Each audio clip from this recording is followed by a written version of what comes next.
Hi, everyone. Mark Edward Willows here again, and welcome to the program, Gabbin. And yes, folks, she is back, and I cannot tell you, I am thrilled, and she's back by popular demand. We are going to be speaking today once again to Kathy Garver, and of course, everybody knows her. The role that really made her a household name was playing Cissy Davis on the big CBS hit Family Affair back in the 1960s. But Kathy, a little bit before Family Affair, you already had a career going in Hollywood, beginning with the 10 Commandments, correct? That's right. And that was really played this last week and the week before. We're in the season of the 10 Commandments. So tell us a little, because last time you mentioned it, but you didn't tell us, what was your feeling when you got that role? Because obviously you were a little girl, so I'm sure mom and dad were involved. And how did all of that come about for you? How excited were you when they said, you got it? Well, that was one of my first roles. Actually, that was my third after Night of the Hunter and then a little thing that I did on Armis Brooks. And I was just hired as an extra. And that was my first job that my agent, Hazel Millen, got me. And I didn't even know what is an extra. So, but I went to Paramount and it was all new and fun. And I'm naturally a curious person. I said, well, this looks like it's going to be neat. And went into the makeup and wore these scratchy robes. And we were at Paramount Studios and it was like at the Exodus. And so we're all kind of getting out of town and going on a truck. And so my role as an extra was to be sitting in this wagon with this little lamb on my lap and then going on the wagon out on the sandy trail. So I'm all set up and all of a sudden I hear this big voice. It says, don't let that little girl's face get in the camera. Who is that? I said, is that God? We were doing the 10 Commandments. It wasn't God. It was Cecil B. DeMille way up on this high crane, taking an overhead shot. So I did the scene. And then afterwards, he came down from the crane and came over to meet me. I didn't particularly know who it was. But we talked and everything. And then after that, the assistant director came up and told my mom, I said, well, I think she's going to be on this movie a lot longer. And indeed I was on it for about a month and a half with a role. And then I became a principal because he wrote lines into me for me with Charlton Heston and more lines as we're leaving our little village. So that's how it all came to be. Wow, what an amazing story. Just think, as a little girl working with Charlton Heston, and who would have thought all the years later, you're still at the top of your game in Hollywood and doing what you are doing. Now, last time we talked about Cissy, so I don't want to touch much because everybody knows about Family Affair and the role, but I need to ask you because I, believe it or not, have been getting a lot of mail on this. Everyone wants to know, is that Kathy Garver in this clear captions commercial that we see on television all day, every day? It does have a wide distribution, I must say, but the woman in the pink striped blouse and the pink sweater and one of the scenes, that is me. And I'm inviting people to get clear captions, which is a wonderful phone for people that can't hear so well. And it doesn't matter how old you are, but it's a free phone that is supplied by the government. And you read what the person is saying on the phone. It's like a little Alexa box, but with a phone attached. And so you can, pick it up, but the phone is right there for other members of the family that don't need to read the text. But you can just say, hello, hi, Mark Edwards, how are you?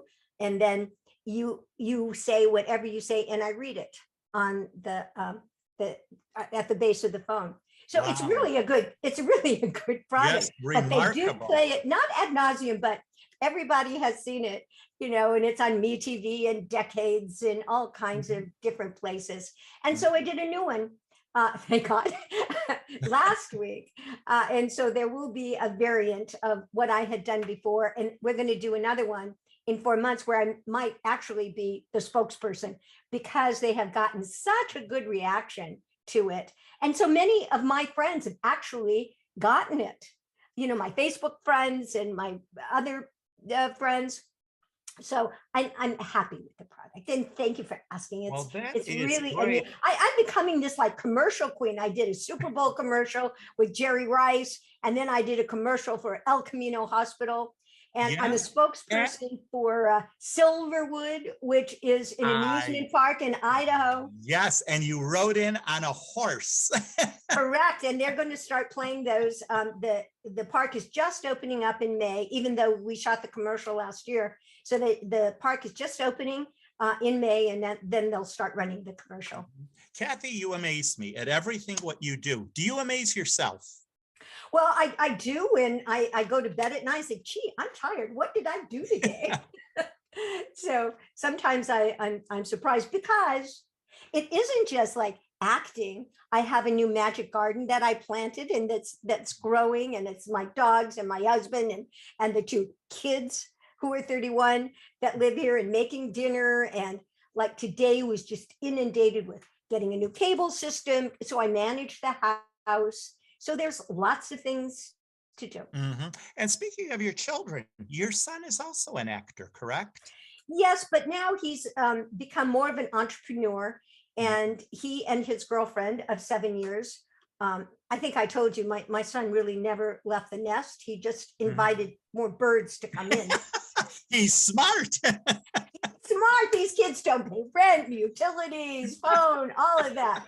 But he's a great chef, and she's really a good dog trainer, so they contribute some. But they're entrepreneurs, and they have a whole dog business where they're making toys, and they dog train and dog walk into everything in that billion-dollar business that people And love their dogs. Kathy, you are one of the few people that I've talked to that we could really say versatility is your life.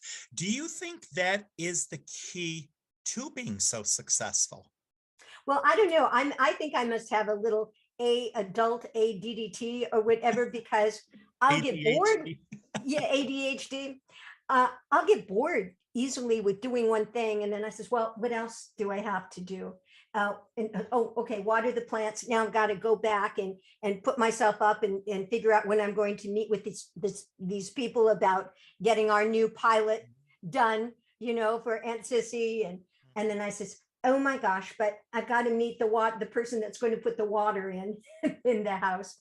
And so, but I must say, when I was I taught speech and voiceover in San Francisco, and I would always tell my students, it's very important, as I think, especially in entertainment, to be as skilled as you can in the various areas. So in voiceover, and even under each genre, there's subgenres. So if I'm going to be, and some of my students, well, I just want to do commercials. Okay, you want to just do commercials, which I don't recommend. I recommend you doing commercials, animation, audiobook narration, industrial.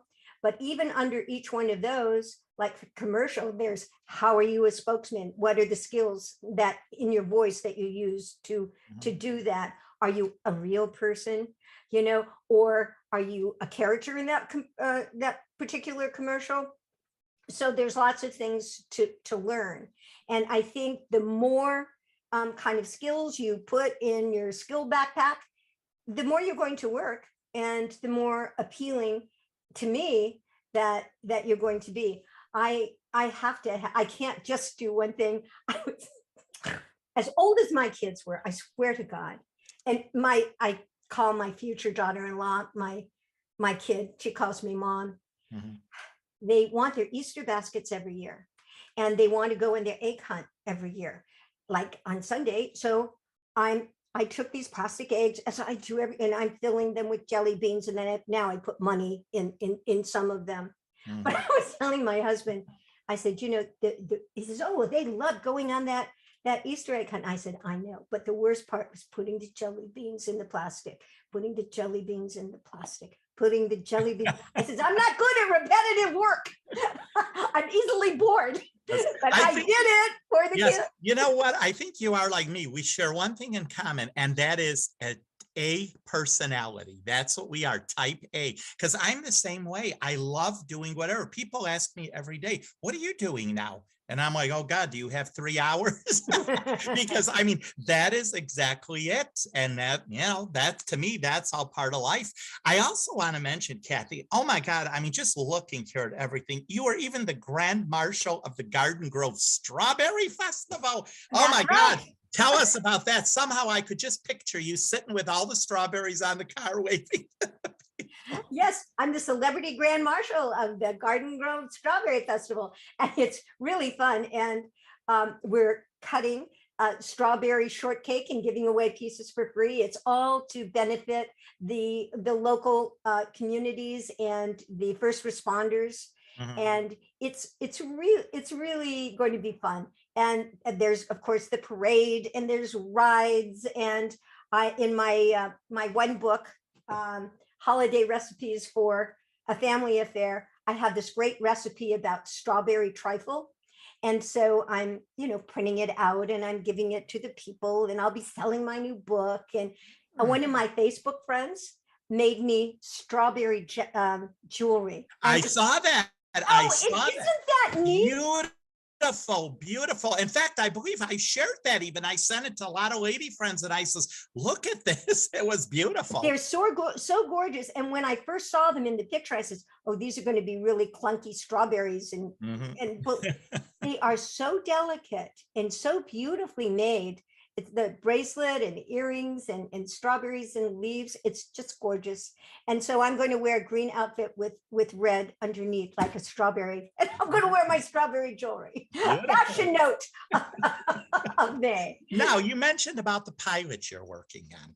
Tell us a little something about that. Is this a reboot of Family Affair or a remake? What's the proper term for it, or what? Well, it's a prequel sequel is what Prequel we're sequel. calling. Okay. It's a prequel sequel is what we're calling it. And we're putting it kind of in the new format that so many shows are in, where we'll have 8 episodes and then 8 episodes. And it's called Aunt Cissy. And or Family Affair Revisited. But I'll be the linchpin and do the first one. And from there, it will go off to how did Mrs. Beasley come to be Mrs. Beasley? And she's based on a real person. And then we see Uncle Bill and Mr. French. It's a really interesting story about Mr. French. So Mr. French was such an interesting character. Oh yeah, people love Mr. French. Well, they liked all the characters. Oh yeah, let me tell you, so definitive. Let me tell you, Kathy, not only did everybody love the characters, everybody even loved Mrs. Beasley. Somebody just told me today, oh my God, I had that now. Well, do you know? It is. Yeah. Yeah, it's well, yeah. She was very popular. She got her own chapter in the memoir book, and they are still making her today, Ashton Drake, and they sell 100,000 of these per year. And I'm taking them to the Strawberry Festival also, and to show people and have fun with that. Oh, now the original one that Anissa Jones used in the show, does that one exist anywhere, or is it in a museum? Or it's supposed to be in the Smithsonian. I believe it's in the Smithsonian. They have like different rooms with TV shows, and I think they have like Timmy from what was it? Timmy's in the Well, and from Lassie, and this little red and white check shirts. Is in there. Yes, and they have All in the Families. The chair and all, yes. Yeah, right, exactly. Interesting. Yeah, we are all on the same page always, Mark. Yes. But anyway, that is really I just, how the show has taken on a life. And, Kathy, so many years, it's what, 55th anniversary for Family Affair. And, new generations, I mean, today on Decades and all the different outlets, how do you feel that the show is brought back? Because, as you remember, that wasn't that way as early as 10 years ago. I mean, I would always think like, God, remember Family Affair, remember this, and whoever thought that would be back today and people would be watching, and you see kids today saying Mrs. Beasley. Did you ever think that this would happen? I never thought it was going to be such a success as it was. You get into a thing, and even though it was pre-sold and it had fabulous credentials and wonderful people, working with it, Ed Hartman, and Don Fedderson, who was on probably his sixth season at that time of My Three Sons. So everyone was so professional, and they knew how to write, especially Ed Hartman, who was the president of the Writers Guild for a long time. And he was also associated with My Three Sons. They all came from film also, because TV was still kind of warming up and trying to establish its position. And so it had the sensibility of film. It was done on film, and they treated it, like a mini film, so a mini movie. So it was a delight, certainly, to work on. So I didn't know. Still, though, you never know if a show's going to last. And then it lasted and lasted. But even in our contracts, they did say we would get reruns till the 10th rerun, but they didn't know that they were going to be all these platforms or DVD or whatever. So I was at least able, I think I may have told you last time, to get it put on DVD, and all the actors got paid. And we went through SAG, and I have the whole set, for the record. Good for you. You have such good taste. Yes, I always, just love the show. I mean, it was such a heartwarming show. And also, correct me if I'm wrong, somebody just told me the other day, the gentleman that played your boyfriend Greg on the show was actually the son of Don Fedderson. That's right. And he was so darling. And he started playing my boyfriend, and then we started dating in real life. Well, Mr. Fedderson, the dad, wasn't so sure that he wanted his son dating the help. So he kind of put a kibosh on that. But Greg was just wonderful, just so charming. Just very good actor. And I love the episode when one of your former boyfriends was in town, and it was a threesome. You all went out to dinner. That didn't work very well. No, that was a good episode. Now, Kathy, tell us, you're also doing some movies. You're playing Linda Hamilton in a new movie called The Broken Road. What is that about? Because I understand it's something working with therapy horses, and that's something I'm really interested in, as I'm sure many people are. Can you elaborate a little on that? Sure. I mean, I'm going from the commercial queen at the first of this year, and then I have 5 movies that I'm doing this year. Wow. But I think the most touching and do you have a maid at home? They come every 2 weeks, and the gardener just finished, but and Reed, my son, picks up a lot, and he's supposed to empty the dishwasher. My husband's supposed to do the dishes. That doesn't happen. Oh, okay. The Broken Road is really a wonderful story, and the writer and the producer of it has won many screenplay awards, and this one is also awarded. And he's ex-military, and so this movie is about people that have been in the war, fellows and women too, but that have PTSD. And especially this one man who is a broken man, hence the broken road. And he meets my daughter. I have a ranch with horses, and a relationship ensues, but they are just like this because they are so broken that they can't get beyond that to really join. And through the help of the horse and the therapy horse and the bond that becomes between the person with the PTSD is really heartwarming, and the different things that happen throughout the movies. I mean, there's storms, and there's this, and there's a country singer, and we're shooting it in Norco, California, but we're also going to go to Nashville and shoot the scenes where the country singer is. So I'm really looking forward to that one. And Linda Hamilton, I don't think that they realize that Linda Hamilton is so well known, the name itself. But yes.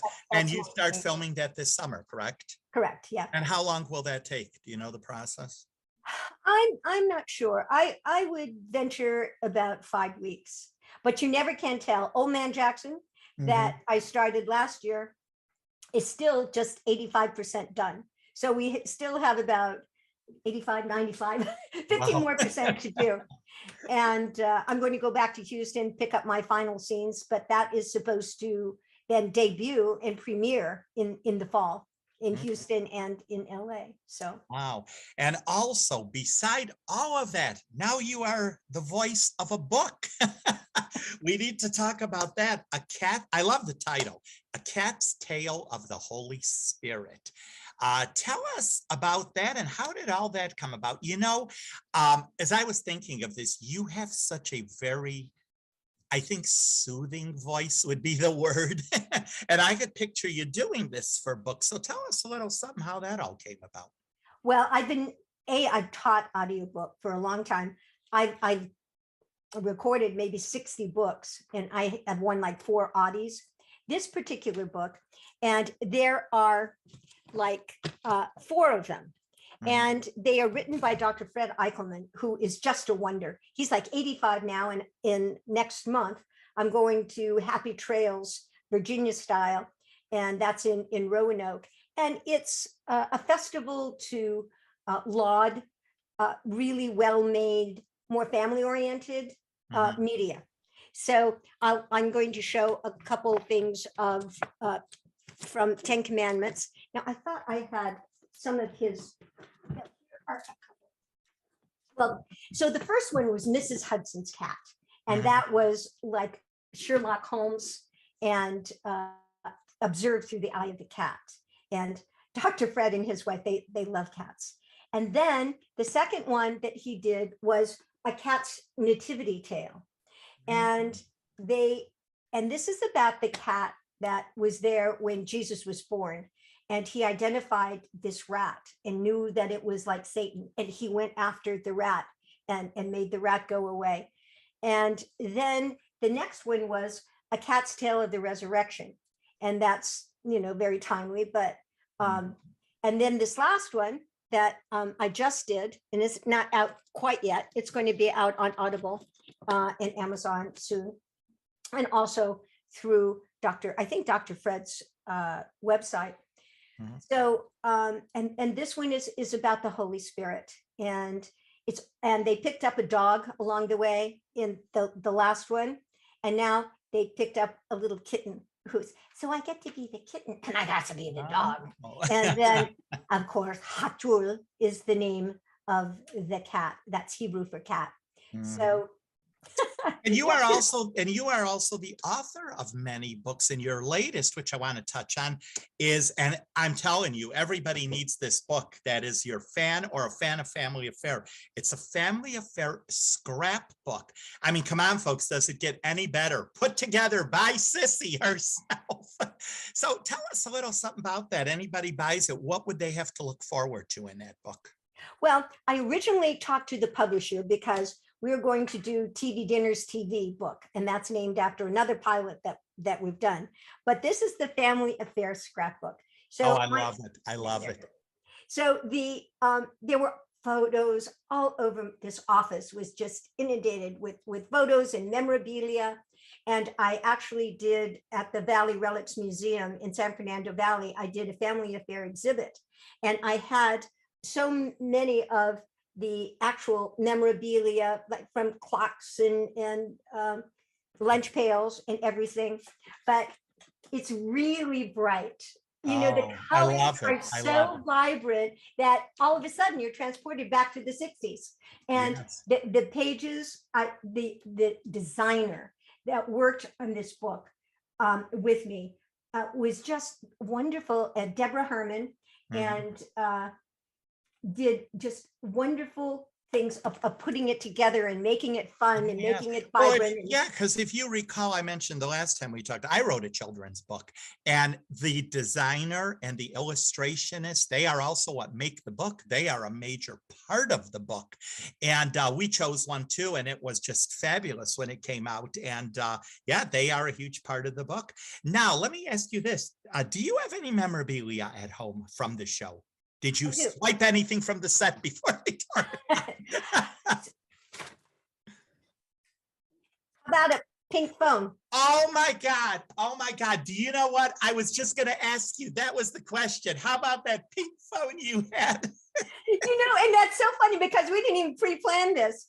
Some friends of mine actually gave me this phone, this pink phone, and it just happened to be right here by my side. Kathy, I love it. Well, I will tell you, you are always a joy to have on the program. You are always welcome to come back to the show. My viewers love you. You are just great. And I'm telling you, I guess I'm going to ask you the question, what does the future hold yet for Kathy Garver? My goodness, where will you be? Well, the Academy Award. Well, I hope so. And I'm going to try and reserve myself and not get too angry at anybody that says anything. So maybe I will be invited back. But as I said, I'm going to Roanoke for the Happy Trails. And then that same month, I'm doing the festival and the parade. And then I'm going to start with my movies, picking up the Houston thing. So we'll have Old Man Jackson and then The Broken Road. And then a person that I had met just called me about 3 weeks ago. And he says, we're doing a new movie, A Mother's Christmas. And I'd love for you to be the mother in it and star in this movie. Wow.